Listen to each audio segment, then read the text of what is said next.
Hey, it's Jordan with TYT and TYT Politics.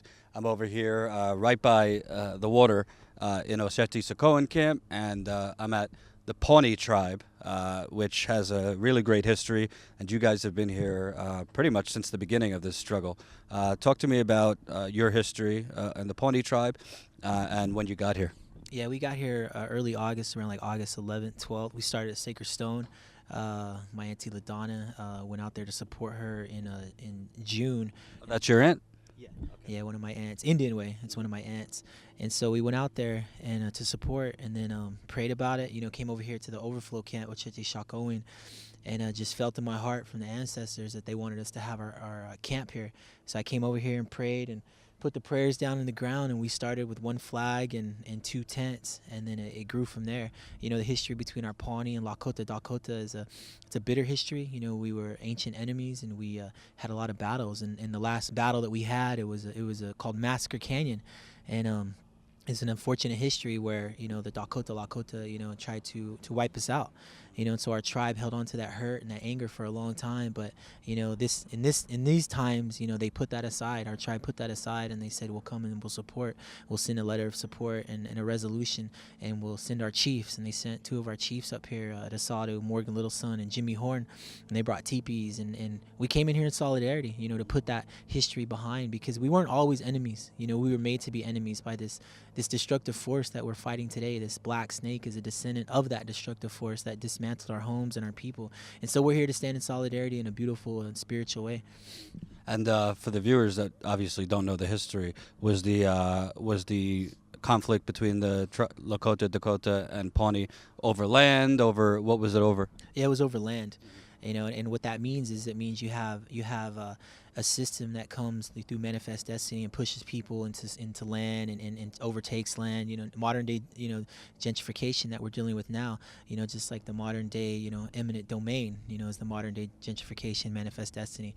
And so because of that, it forced us to conflict over land. But now here we are. We're fighting together for the land, for the water, because it's important. Now we speak the same language. We can use their instruments against them. We can use their words against them, their law, their paper trail of treaties. We can use even their technology against them, because we have a connection to this technology. This technology has only works by rare metals in the earth, and we were given a spiritual connection to all within the earth to use this. And so we use this technology in a good way, as opposed to how they use technology in a destructive way.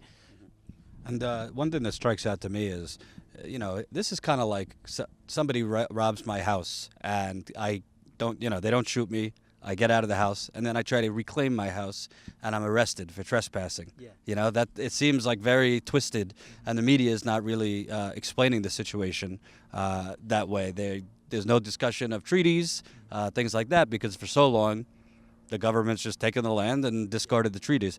For you, is it ever surprising to you, even the kind of complete arrogance and the complete disconnection people have from whose land this is? I think the disconnection is a lack of knowledge, and that's just, you're talking hundreds of years of people who've blanketed our pain and our struggle and our American Holocaust. They don't know about it. So if they don't know about it, they have no care or worry about it, and so they're going to be, not have that knowledge. But I don't believe that all white people are evil. I believe there are good ones out there. We see them all around us, allying with us, but then at the same time, there are ones who choose not to have a mind of their own or connect to their spirit. And so it's unfortunate, because we're constantly facing this battle for the land, and it's because of ignorance. And that ignorance is a disease. It's disturbing, and you see that hate spreading all across the world right now with this election, and just with big corporate companies, what they're doing to the earth and the water everywhere. But we're in a prophetic time, and in this prophetic time, they say through our spirituality, our ceremonies, and connecting to all these things, that we will bring a balance. We will bring a balance to what is happening here through our prayers and ceremony and our actions. And if our actions are backed by our ceremonial spiritual ways of life and our prayers, then we can't go wrong. We're destined to fulfill this beautiful way of life for our future. And you look at the police brutality. Every time I come here, it gets worse. Now they're freezing people to death. A poor girl had her arm almost blown off. Obviously, Native Americans are used to being brutalized, but these images are very surprising for people like me who kind of grew up, had it good, kind of like that. When you look at what's going on, especially 2 nights ago, what comes to your mind? It brought a lot of sadness to my heart, because at the moment I left camp for the weekend. As soon as I logged on to Facebook and I saw what was happening, I just started crying because I knew I have a lot of family here, a lot of connections that I've made, and I knew they were okay, but just seeing what the cops were doing, to us here, and we're peaceful protectors here, and they showed their true selves, and that they're willing to do anything. I truly believe that they're trying to kill us that night. So, I mean, it's good that, everyone caught it on the cameras, the live streams, to spread out what was happening here, because the world needs to know what's happening here. We're unarmed, we're peaceful, we're here in prayer, and how we're being treated is how we've been treated for 500 years. But now we can flip the script and record and show others how we're being treated. And it's so maddening to me because I wasn't here. I went home. I was here. I went home. I missed it. And then the media is like just reporting, well, the police say water protectors started 12 fires and this and that. Well, first of all, none of them are here. CNN's not here. NBC's not here. The New York Times isn't here. And they're not here. And they're just kind of reporting. They're like dispensers of what the police tell them. Well, you're trusting the same police that are firing off water in 20 degrees, rubber bullets, all this. Are you discouraged that, I mean, you know the truth, you have live streams showing it, but to the masses, my father, God bless him, Republican, I showed him the video. He's like, why is this the first time I'm seeing this?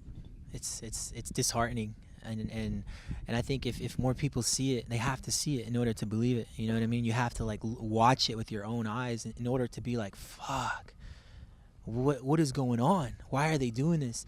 And unfortunately, we live in a society where, white privilege is real, and it takes, white allies getting hurt in order for people to listen. That's unfortunate. But I mean, here we are as natives, we've been in this struggle. We've been suffering this.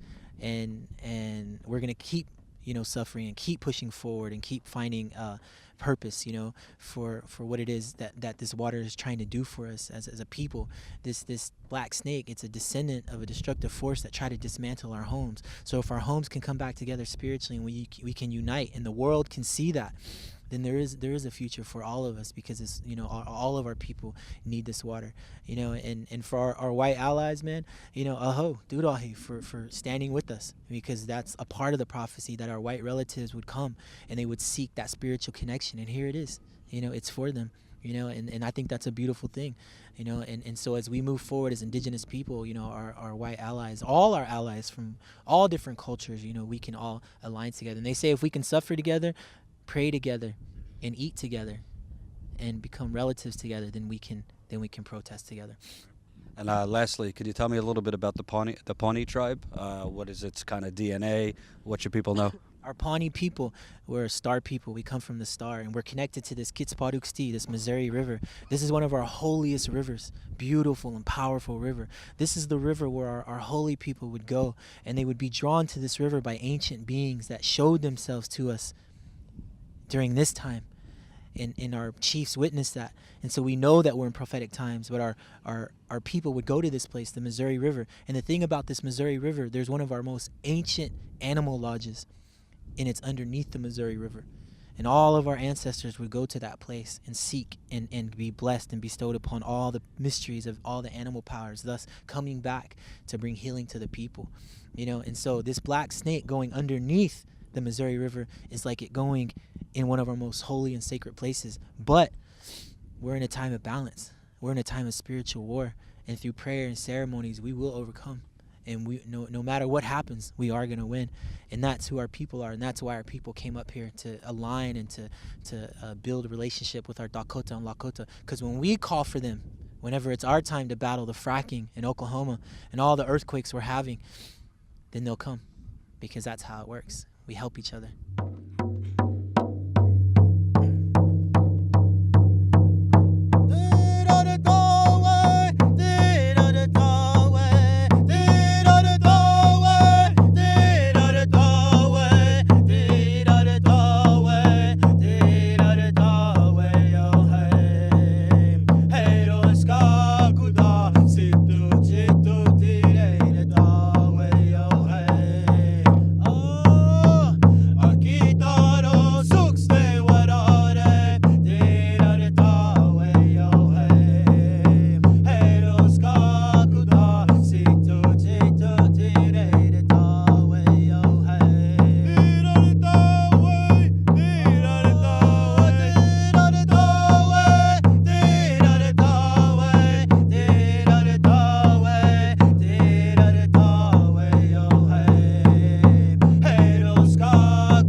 Anyway, Pawnee Akitaro. Anyway, Rawa Eri, Aho.